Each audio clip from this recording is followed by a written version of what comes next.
మా ఎట్టకేలకు కలికి మూవీ అయితే కంప్లీట్ చేసామా.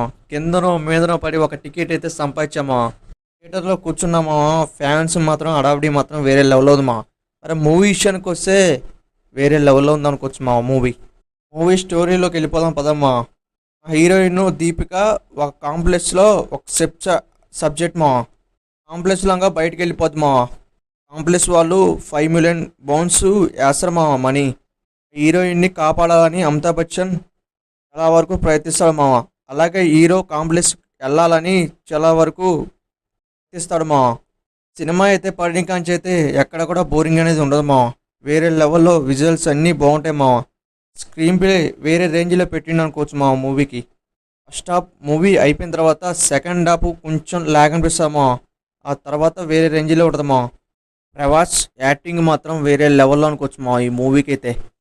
క్లైమాక్స్ వచ్చేసరికి అసలు క్లైమాక్స్ ఎలా రాసుకున్నాడో డైరెక్టర్ మటుకు అశ్విన్ వేరే లెవెల్లో రాసిండు అనుకోవచ్చు మా. క్లైమాక్స్ మటుకు ఎప్పుడు చూడని విధంగా కథ రాసుకున్నాడు మా. స్టోరీ చిన్నదైనా కానీ సింపుల్గా క్యారెక్టర్స్ ఇన్వాల్వ్ చేసిండు అనుకోవచ్చు మా. కొన్ని క్యారెక్టర్స్ ఇంకా ఉండిపోతే చాలా బాగుంటుంది అనిపించింది మా. మూవీ వచ్చేసి 3 గంటలు మా ఈ మూవీ. ఈ మూవీ అయితే ఒక హాలీవుడ్ మూవీ కాదు మా. మన హిందూస్ అలాగే అన్నిటికీ సంబంధించిన మూవీ మా ఇది. ఓవరాల్గా మూవీ చూడాలనుకుంటే 100%గా వాచింగ్ చేయొచ్చు మామ. లాస్ట్ క్లైమాక్స్ ఉంటుంది మామ. యుద్ధం అంటే ఇలా ఉంటుంది అనిపించింది మా ఈ మూవీ. యాక్షన్స్ అన్ని డ్రామాలు ఉన్నాయి మా ఈ మూవీలో.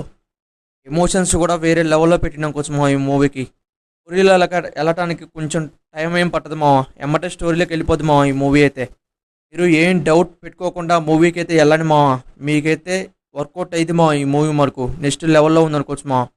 నాగశ్విన్ ఇలా తీస్తాడని అనుకోలేమా. వేరే లెవెల్లో సెటప్ చేసిన ఈ మూవీని మీరు ఫుల్గా వాచింగ్ చేయండి మా. లైక్ సబ్స్క్రైబ్ చేయండి మా. Please support me.